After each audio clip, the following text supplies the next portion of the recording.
चलो हम बनारस जा रहे हैं और ये मैं हूँ बहुत ही स्वैग में। ये हूँ, मेरी पैकिंग नहीं हो पाई अभी तो finally after a little bit of drama और पैकिंग करने के बाद हम पहुंच गए बनारस।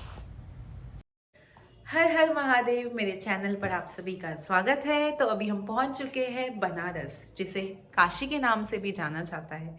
कहते हैं काशी में शिव नहीं, शिव में ही काशी बसता है। तो आइए चलिए शुरुआत करते हैं इस ब्लॉग की। तो ये है इलिका होम स्टे। हमने यहाँ पे दशाश्वमेध घाट के पास ही रूम लिया है।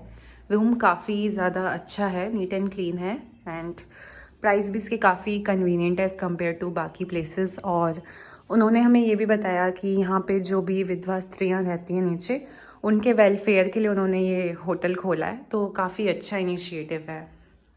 आपको हम सुबह बनारस के दर्शन कराएंगे, अस्सी घाट से गंगा का दर्शन और साथ में होने वाले सारे कार्यक्रम।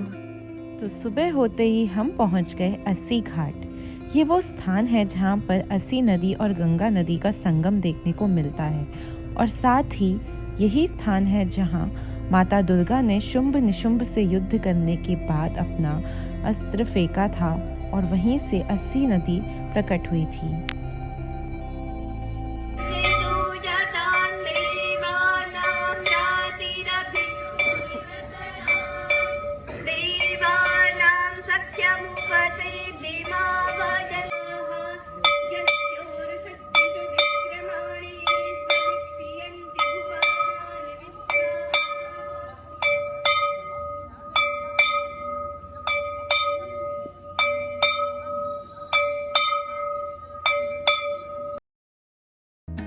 सुबह ए बनारस की आरती देखने के बाद हम पहुंच गए बीएचयू के कैंपस में, जहां पे काशी विश्वनाथ का मंदिर है।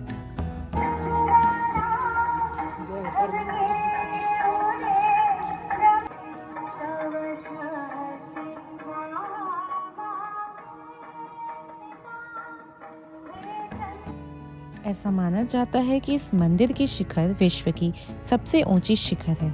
साथ ही पंडित मदन मोहन मालवीय जी ने जब यहाँ के राजा से ज़मीन दान में मांगी थी, तो उन्होंने कहा था कि सूर्य उदय से सूर्यास्त तक वो जितना चलेंगे वे ज़मीन उन्हें दे दी जाएगी। फिर उसी पर इन्होंने निर्माण कराया नए विश्वनाथ मंदिर का।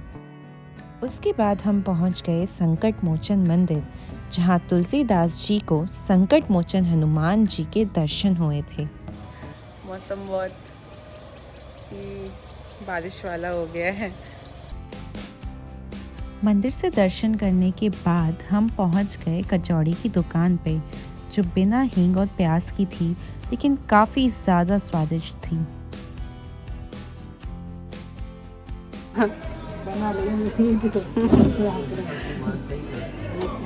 He's trying kachori for the very first time from Japan. फिर हम पहुंच गए दशाश्वमेध घाट। ये वो स्थान है जहां भारी संख्या में लोग गंगा स्नान के लिए आते हैं। साथ ही यहाँ की आरती बहुत ही प्रसिद्ध है, जो सुबह और शाम सूर्य उदय और सूर्यास्त पर होती है।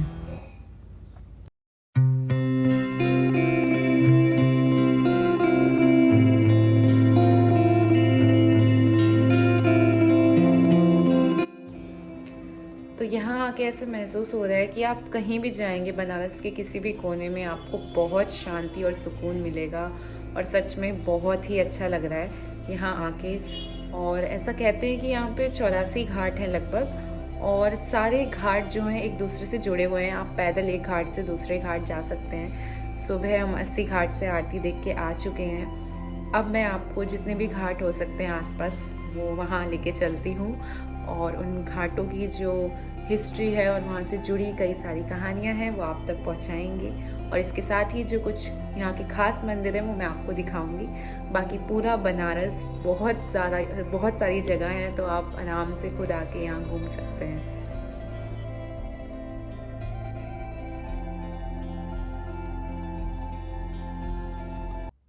तो मैं आपको सजेस्ट करूंगी कि नाव से तो घाट के दर्शन आप कर सकते हैं, लेकिन साथ ही आप पैदल चलकर भी इन घाट को एक्सप्लोर करें। तो यहाँ पर आप देख सकते हैं कि सारे घाटों के बारे में लिखा गया है और उनसे जुड़ी कहानियाँ भी दर्शाई गई हैं। यहाँ पर कुल 84 घाट हैं और कुछ घाट काफ़ी ज़्यादा महत्वपूर्ण भी हैं, जैसे कि पंचगंगा घाट, अस्सी घाट, दशाश्वमेध, मणिकर्णिका घाट, सिंधिया घाट और तुलसी घाट। तुलसी घाट तुलसीदास जी के नाम पे रखा गया। ये वो स्थान है जहाँ उन्होंने रामचरितमानस और हनुमान चालीसा लिखी थी। ऐसा माना जाता है कि एक बार उनकी रामचरितमानस के हस्तलेख नदी में गिर गए थे, परंतु उसके गिरने के बाद भी वह डूबे नहीं और नदी में बहते रहे।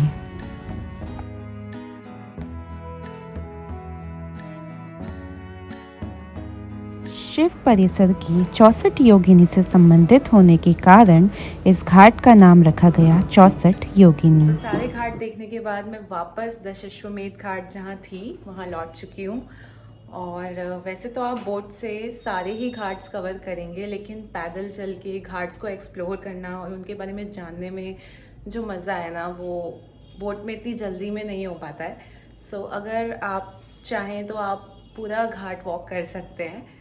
बहुत अच्छा था और एक्सपीरियंस काफ़ी अच्छा था। अब बहुत भूख लगी थी, मुझे सजेस्ट किया गया था कि यहाँ का मलाइयो खाना है, तो मैं लेके आई हूँ।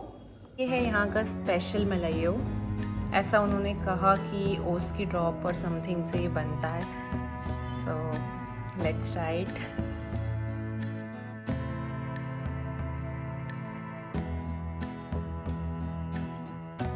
तो अब बारी है जिसके लिए हम यहाँ आए हैं, काशी विश्वनाथ जाने की। लेकिन वहाँ जाने से पहले हम आपको ले जाते हैं मणिकर्णिका घाट। इस घाट से जुड़ी बहुत सारी कहानियाँ हैं जो मैं आप तक पहुँचाऊँगी, तो चलिए चलते हैं। तो महादेव का टीका लगा के हम पहुँच गए दोबारा घाट पर, और मेरी उत्सुकता थी मणिकर्णिका घाट को देखने की। तो ये है मणिकर्णिका घाट, वह स्थान जो आभास दिलाता है कि मनुष्य का जीवन सीमित है, इसलिए जो भी आपके जीवन की परिभाषा है उसके अनुकूल आप खुल के जिए। यहाँ पर महादेव और पार्वती जब भ्रमण करते हुए आए तो माता के सोने के कुंडल गिर गए थे। उनको ढूंढने के लिए वहीं मौजूद 7 ब्राह्मणों को महादेव ने बोला। कुंडल मिलने के बाद भी उन्होंने महादेव से झूठ बोला कि कुंडल नहीं मिले, तो भगवान ने उन्हें श्राप दिया कि आज से वह इसी स्थान पर चांडाल का कार्य करेंगे और सारी चिताओं को जलाएंगे। यही वह स्थान है जहाँ गंगा मोक्षवाहिनी बन जाती है, और यही वो स्थान है जहाँ माना जाता है कि स्वयं महादेव आकर तारण मंत्र बोलते हैं और साथ ही व्यक्ति को मोक्ष की प्राप्ति होती है। यहाँ हर 24 घंटे में कई चिताएं जलाई जाती हैं, और यह दृश्य देखकर आप खुद मृत्यु की परिभाषा समझ सकते हैं।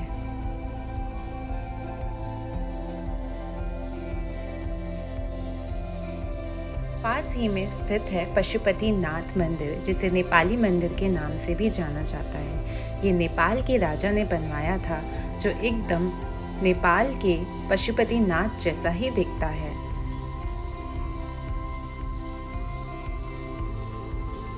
फिर हम पहुंचे रत्नेश्वरी मंदिर, जिसे the leaning temple of Banaras भी कहा जा सकता है।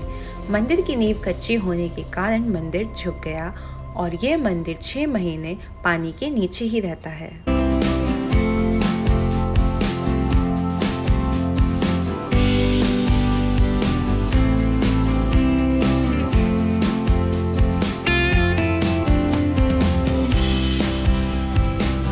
उसके बाद हम पहुंच गए आत्मवीरेश्वर, जहां काशी विश्वनाथ की आत्मा वास करती है। ऐसा माना जाता है कि यहाँ मांगी जाने वाली हर मनोकामना पूर्ण होती है। जब स्वामी विवेकानंद के माता पिता को पुत्र प्राप्ति नहीं हो रही थी, उन्होंने यहीं आकर शिव जी की आराधना की, और उसके बाद उन्हें प्राप्त हुए स्वामी विवेकानंद, जिनका नाम वीरेश्वर रखा गया था। बाद में रामकृष्ण परमहंस के सानिध्य में आकर उनका नाम स्वामी विवेकानंद पड़ा। फाइनली हम जो 7वां ज्योतिर्लिंग है देखने आए थे, उनके दर्शन करते हैं। चलिए आइए हमारे साथ चलिए। काशी विश्वनाथ का ये मंदिर 12 ज्योतिर्लिंगों में से एक है। बाबा के दर्शन करने दूर दूर से लोग आते हैं। उसके बाद हम पहुंच गए दशाश्वमेध घाट, जहां की संध्या आरती देखने के लिए दूर दूर से लोग आते हैं। सूर्यास्त और सूर्य उदय दोनों समय ये आरती यहाँ पर की जाती है। साथ ही आसपास के घाट में भी आरती होती है।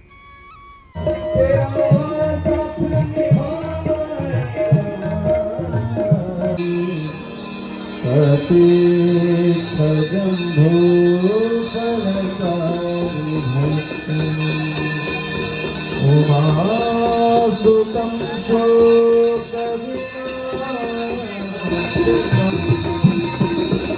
विष्णुपद सरोदराधीश शीश पर विभाति विष्णुपद सरोदराधीश शीश पर विभाति त्रिपद राशि पुत्र राशि पाप शासका त्रिपद राशि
आरती के बाद हमने आसपास का मार्केट एक्सप्लोर किया, जो काफ़ी अच्छा था। उसके बाद हम पहुंचे काल भैरव मंदिर, जो यहाँ का काफ़ी प्रसिद्ध मंदिर है। मंदिर में काल भैरव की मूर्ति है और उनका वाहन स्वान यानी कुत्ता है। वापस आते वक्त हम पहुंच गए काशी चाट भंडार, जो काफ़ी डिमांडिंग है। तो हमारे आज वाराणसी के दर्शन पूरे हो चुके हैं। कल सुबह हम बोट से थोड़ा घूमेंगे। ऐसा माना जाता है कि जब विष्णु भगवान भी यहाँ आए थे तो उन्होंने नौका विहार किया था, तो हम भी कल घाट पे जाके फाइनली बोट राइड लेंगे।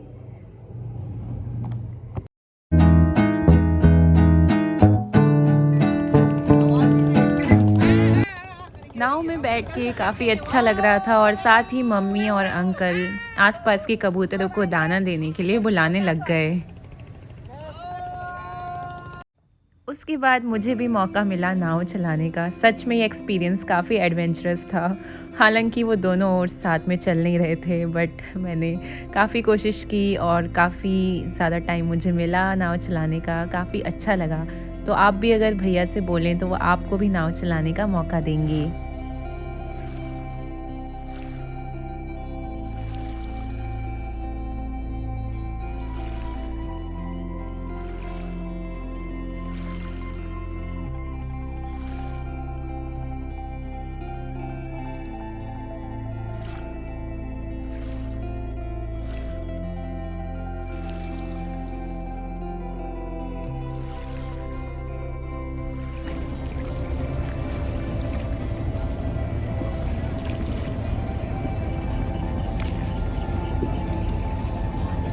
बनारस को बाय कहने का समय आ गया है। सच में बहुत ही प्यारी सिटी है। आप ज़रूर यहाँ आएँ और अगर आप महादेव के भक्त हैं तो ज़रूर ज़रूर यहाँ आएँ।